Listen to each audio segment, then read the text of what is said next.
L'analyse de l'information. Tendance.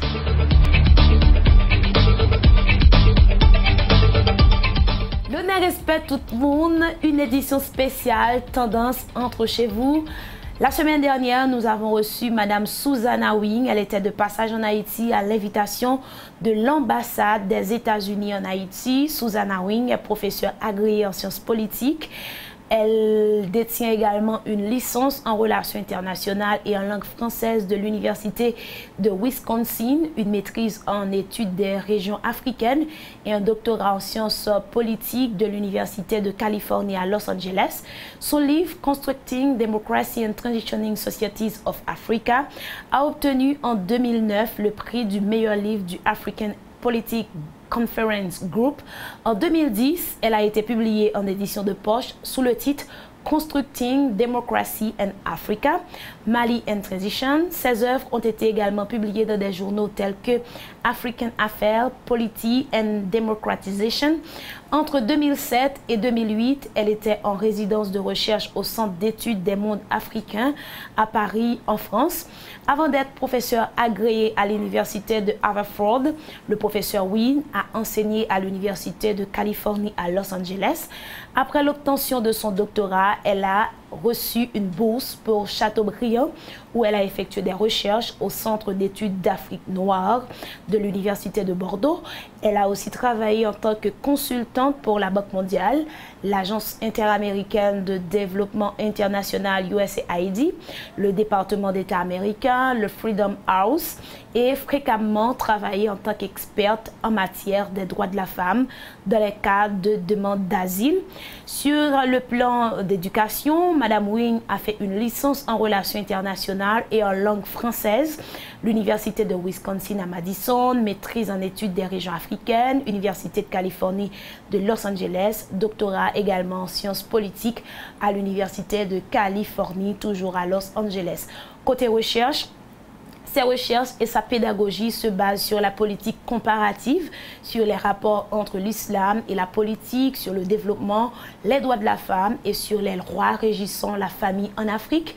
Elle a aussi l'expérience du terrain au Mali, au Niger, au Bénin et au Nigeria.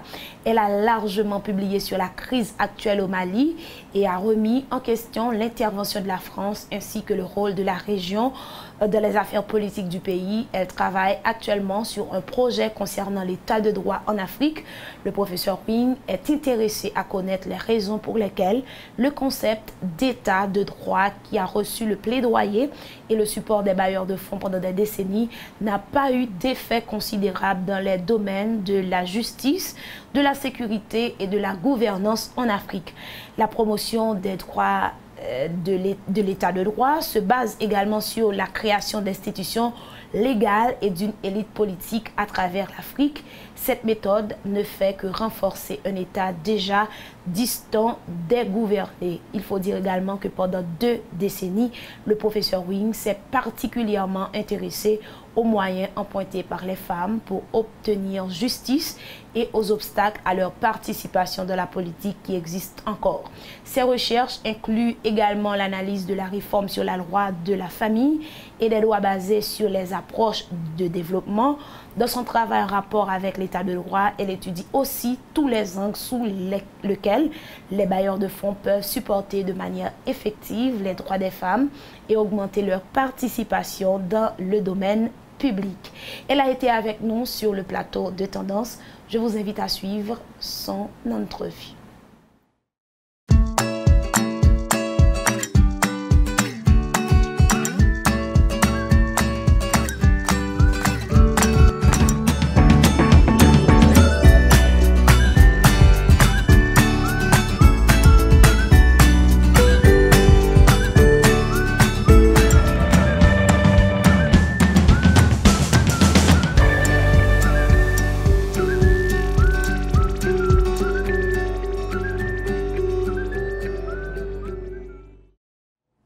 Merci de votre fidélité pour cette émission Tendance. Comme nous l'avons annoncé, notre invité aujourd'hui répond au nom de Madame Susana Wing. Madame Wing, bonsoir. Un plaisir de vous recevoir sur les antennes de Signal FM.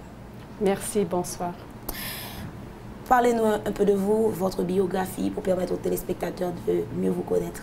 Bon, j'ai fait un doctorat aux États-Unis à l'Université de Californie et après j'enseigne à l'université, mais je voyage beaucoup dans les pays de l'Afrique de l'Ouest, dans la francophonie, et je fais la recherche sur la participation des femmes en politique.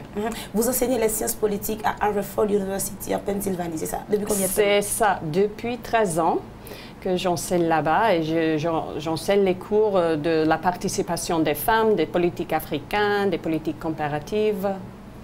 Mais en quoi consiste votre travail, puisque vous vous êtes rendu dans plusieurs pays, notamment en Afrique? Comment est-ce que vous gérez votre travail à l'université et vos voyages dans plusieurs pays dans le monde? La recherche fait partie de mon travail. Donc, ce que j'apprends quand je voyage en Afrique ou au Haïti, j'amène dans les cours et je parle avec mes étudiants de ce que j'ai appris. Aussi, j'ai écrit un livre sur la démocratie au Mali.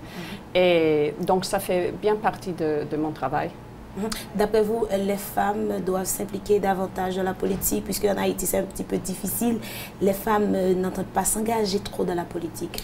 Oui, c'est comme ça autour du monde où les femmes ne s'engagent souvent pas aux politiques, mais c'est nécessaire, ça fait partie de la démocratie. Nous avons parlé des élections transparentes et libres, mais il faut parler des élections vraiment démocratiques et inclusives. Ça veut dire les électrices et les candidates. Mais quelle est l'importance des élections dans un système démocratique? Bon, si les gens n'utilisent pas leur scrutin, leur voix, comment est-ce que les gens peuvent participer et essayer de donner leur opinion sur la direction des programmes publics, etc. Donc l'éducation, la santé, tous, ça dépend sur les programmes et plans du gouvernement et la participation de la population. Vous avez dit que vous avez écrit un livre sur la démocratie au Mali. Vous pouvez partager avec nous les grandes lignes de cet ouvrage? Oui, bon, pendant les années 80, le dialogue politique était au centre de la démocratie. Il y avait la participation au niveau d'écrire de la Constitution. Donc, je m'intéressais surtout dans la participation des femmes et des associations féminines au niveau des politiques. Donc, c'était un peu sur ça. Au Mali, les femmes s'intéressent à la politique? Oui, bon, c'est difficile, c'est comme ici. Il y a beaucoup d'obstacles. Les politiques, les gens disent que c'est pas un espace pour les femmes, c'est un espace sale ou quelque chose. Et donc, c'est difficile pour les femmes d'entrer dans les politiques, mais quand même, elles le font. Vous pensez que les femmes ont un rôle à jouer dans les prochaines élections en Haïti, par exemple? Ah, mais c'est sûr. Il ne faut pas oublier que les femmes sont 52% de la population ici. Si les femmes s'engagent, si les femmes sortent et participent en élection, elles peuvent même changer la direction des politiques. Il faut avoir les gens, femmes et hommes honnêtes qui entrent en politique pour changer les politiques dans un pays. Votre voyage vous a conduit en Haïti. Vous êtes en Haïti depuis combien de temps? Moins qu'une semaine. Je vous viens avez rencontré d'arriver. Pas mal de femmes leaders, pas mal de femmes qui sont engagées dans la politique. Oui. Comment était le feedback? Bon, j'ai entendu ce que j'entends en Afrique, c'est qu'il y a un manque de financement. Il y a intimidation des candidates. Il y a les femmes qui peut-être ont peur de sortir pour participer. Et donc, le défi, l'obstacle de finance pour les candidates, c'est très difficile, c'est très dur.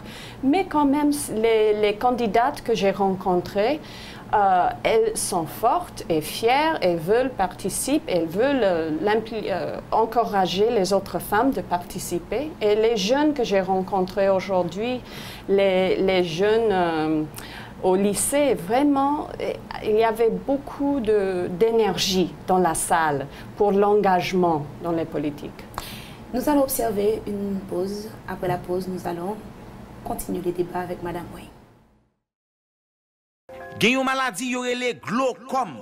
Maladie ça, fait tension G à monter. Jouk moun nan vin avec si li pa pren ça bonnet.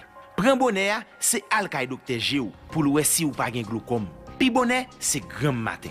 Nous pas jamais imaginer quantité moun en Haïti qui ka gen glaucome sans yo pas senti rien danger. Et puis yon jour matin, yo avec. Glaucome c'est une maladie que ou ka hérité dans famille ou. Comme ça tout, li ka paraître sou sans attendre, sans pas connaître que nous gagnons. Zami, fais-moi confiance. Al checker jodi a même ka yon docteur G. Pas quitter glaucome PTG ou. C'est un conseil que Dispo faut envoyer pour tout le monde qui prend précaution avec maladie glaucome en Haïti.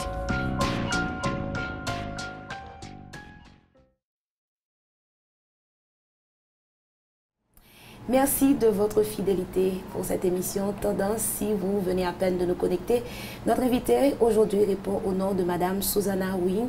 Elle enseigne à l'université Haverford en Pennsylvanie.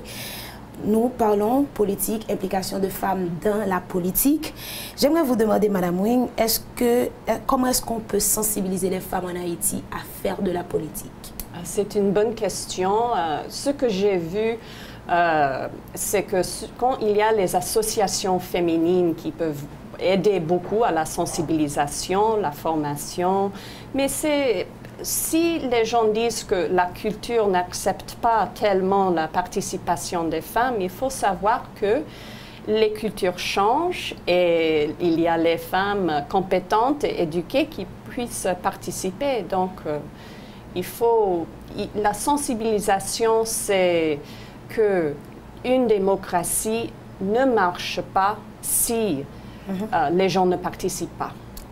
Intéressant. Mais durant votre voyage en Haïti, aviez-vous discuté avec des organismes des droits humains, par exemple? Les associations comme...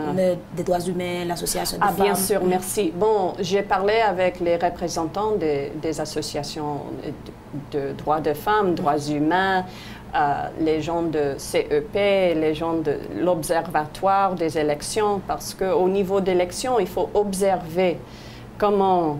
s'il y a intimidité contre les candidates, etc. Donc vous avez un programme chargé, si je comprends bien. Oui, c'est vraiment... Quelle est votre impression du pays? Ah, mais c'est magnifique. Vraiment, je suis à l'aise ici et les femmes avec lesquelles je parle, vraiment, c'est frappant. Elles sont courageuses et je sais que c'est une lutte, mais c'est une lutte vraiment nécessaire. C'est votre première visite en Haïti? Première visite? Oui. Ah bon? Vous avez apprécié sans doute.